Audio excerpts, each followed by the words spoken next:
এই টুনি, এই তুই তো বললি আমার সাথে পালাবি, আমি তাই রেডি হয়ে এসেছি, তুই এখনো রেডি হসনি কেন? আরে বেরোবো কিভাবে, বাবা তো গেটে বসে আছে। হিন্দু হলে ভিডিওতে লাইক করো, মুসলিম হলে চ্যানেলটি সাবস্ক্রাইব করো।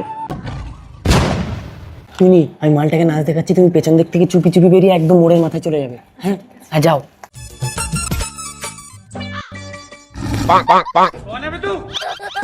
কে রে তুই? বাঁদরের মতন আছিস, দেখবি? কিরে, কোথায় যাবি? না মানে ওই একটু টিউশনে যাচ্ছিলাম বাবা।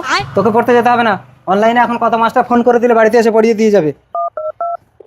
নমস্কার, আমি মাস্টার চাণক্য চঞ্চল বলছি। বলছি মাস্টারমশাই, আপনি বাড়িতে এসে আমার মেয়েকে পড়াতে পারবেন? ঠিক আছে, আসুন। মাস্টার সেজা বাড়ি যা। হট। ও তো জুতোটা কই? এই কেন করেছে?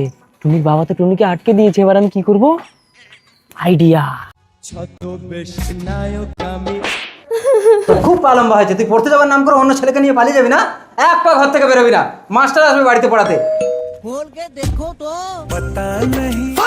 কে? আমি মাস্টার চাণক্য চঞ্চল। আমি তো এক্ষুনি অনলাইনে বুক করলাম, আপনি এত তাড়াতাড়ি চলে আসলেন? অনলাইনে সবকিছুই ফাস্ট হয়।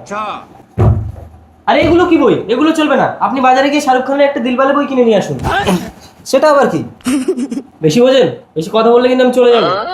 আরে মাস্টারমশাই, ঠিক আছে ঠিক আছে, আমি বাজারে যাচ্ছি, আপনি মেয়েকে পড়ান, আমি এক্ষুনি কিনে এনে দিচ্ছি।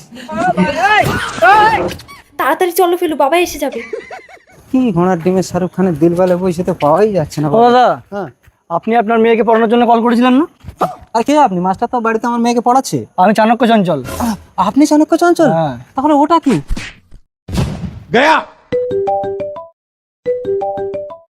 শ্বশুর মশাই, আপনার মেয়ে আমার কাছে সুরক্ষিত আছে, খুঁজতে হবে না।